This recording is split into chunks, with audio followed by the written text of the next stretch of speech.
Welcome to Multiversatile. My name is Jake Long, and in today's video, I'm taking a look back at the superhero shows that I watched in 2022. Just so you know, I'm not going to be talking about any of the remaining Arrowverse shows or Doom Patrol or anything else like that. That is mostly because I haven't been following those shows. I am interested in watching the Titans show on HBO, but I've only seen 1 or 2 episodes, so I won't be talking about that either. So let's start with number 6, and that is She-Hulk. I know that disliking She-Hulk is a popular thing, but that is because it has a lot of flaws, and I did watch the whole thing, so I think I'm entitled to my opinion. And I don't think She-Hulk is completely without merit. First of all, they did bring Daredevil into the MCU, so I can't complain too much, or at least I'll try not to. And Hulk's presence was fun, but he could have been better utilized. I understand though that they didn't want one of the classic Avengers to outshine the title character. This show was pitched as a comedy, and for me, most of the comedy didn't land. There were some funny moments, but the show probably could have benefited from some more comedic writers. And finally, the finale getting fixed by breaking the third wall was a fun twist, but it just felt boring that all she did was apprehend the bad guys and call the cops on them. There wasn't really any struggle. There was not much for her to overcome. I'm not saying I wanted the initial ending, but a CGI battle might have been more fun to watch. At number 5, we have Werewolf by Night. Some people may rank this higher, and while I do think it was good, I felt like I didn't get to know the characters super well. Don't get me wrong though, I think they did an excellent job considering the runtime of the special. The stylistic choices were fun, and on its own as a Halloween special, it works really well. I do hope that they connect these characters to the broader universe, but not at the expense of the world that they created for the special.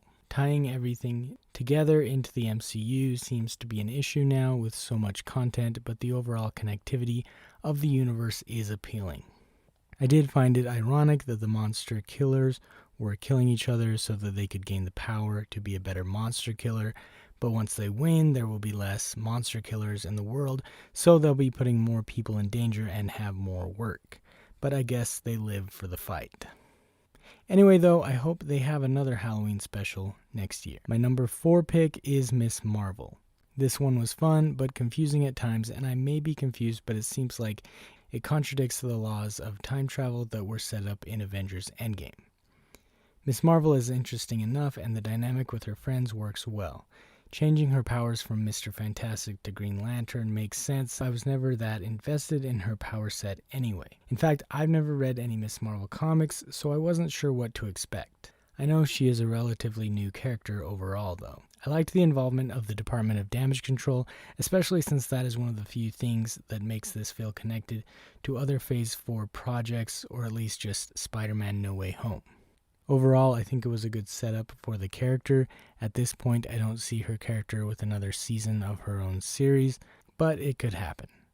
Part of me wants to go back and watch it again. The Marvel's ensemble movie sounds like the best follow-up project for her character for now. The whole mutant thing feels a little odd to me, since I'd rather be hearing about and seeing characters that are classic mutants, but it is nice to see that they are heading in that direction. Anyway, I don't have high expectations, but I hope to see a great dynamic between her and the other Marvels in the upcoming movie. Number 3 for me is Peacemaker. Now, ranking everything in this list is difficult because all of the shows are quite a bit different than each other, and I liked them for the most part in their own special way.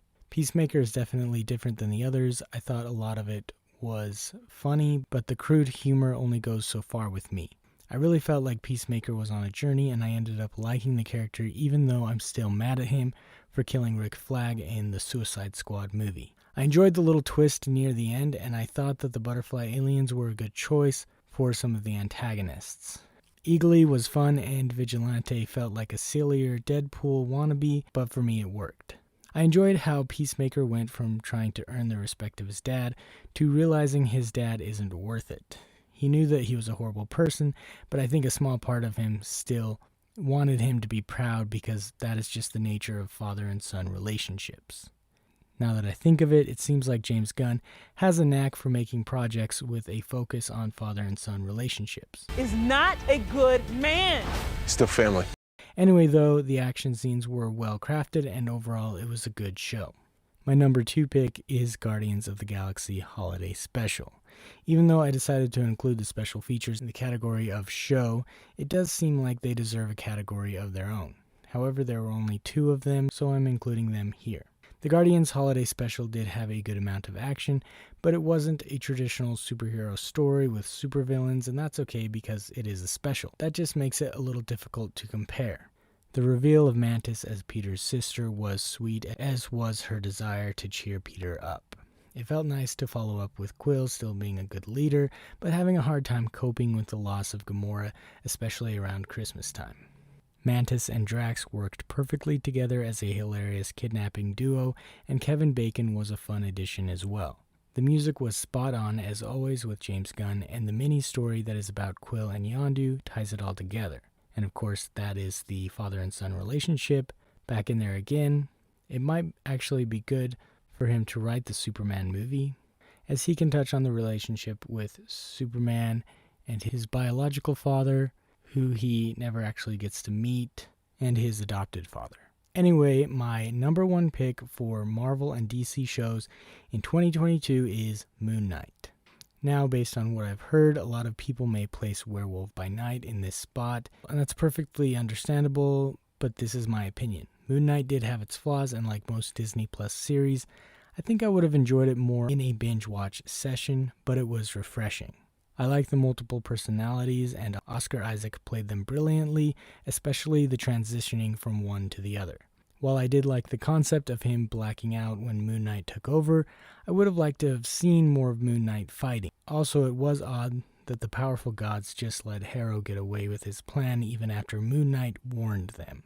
I guess in mythologies, though, gods are often careless, so maybe that makes sense. It was fun, though, to have a superhero story that utilized Egyptian mythology, and the interactions between all of the characters were great. I'm glad, too, that Ethan Hawke found a Marvel role that he wanted to take on. Overall, I can't wait to see what is next for Moon Knight, and I hope they have him interacting with other characters in the MCU soon.